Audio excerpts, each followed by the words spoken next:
Hello दोस्तों, आज हम होली अष्टमी की कथा पढ़ेंगे। दोस्तों, कार्तिक माह के कृष्ण पक्ष की अष्टमी तिथि के दिन होली अष्टमी या होली आठे का व्रत किया जाता है। ये व्रत माताएं अपने संतान की तरक्की, दीर्घायु तथा उसके खुशहाल जीवन के लिए करती हैं। होली माता की पूजा अर्चना करने के बाद होली अष्टमी की कथा पढ़ने के बाद ही ये व्रत संपूर्ण माना जाता है। साल 2024 में होली अष्टमी 24 अक्टूबर को होगी। आइए शुरू करते हैं इसकी कथा।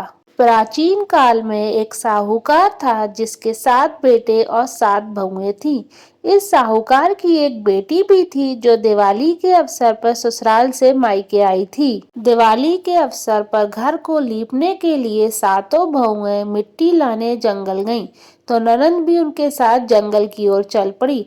साहूकार की बेटी जहां से मिट्टी ले रही थी उसी स्थान पर स्याहू अपने 7 बेटों के साथ रहती थी। मिट्टी खोदते हुए गलती से साहूकार की बेटी की खुरपी से स्याहू का एक बच्चा मर गया। स्याहू इस पर क्रोधित होकर बोली, मैं तुम्हारी कोख बांध दूंगी। स्याहू की ये बात सुनकर साहूकार की बेटी ने अपने सातों भाभियों से एक एक करके विनती की कि वे उसके बदले अपनी कोख बंधवा ले। सबसे छोटी भाभी ननंद के बदले अपनी कोख बंधवाने के लिए तैयार हो जाती है। इसके बाद छोटी भाभी के जो भी बच्चे थे वे सभी 7 दिन मर जाते हैं। 7 पुत्रों की इस प्रकार मृत्यु होने पर उसने पंडित को बुलवाकर इसका कारण पूछा। पंडित ने सुरही गाय की सेवा करने की सलाह दी। सुरही गाय सेवा से प्रसन्न होती है और उसे स्याहू के पास ले जाती है। रास्ते में थक जाने पर दोनों आराम करने लगते हैं। अचानक साहूकार की छोटी बहू की नजर एक ओर जाती है। वे देखती है कि एक सांप गरुड़ पंखनी के बच्चे को डसने जा रहा है और इसलिए वे सांप को मार देती है।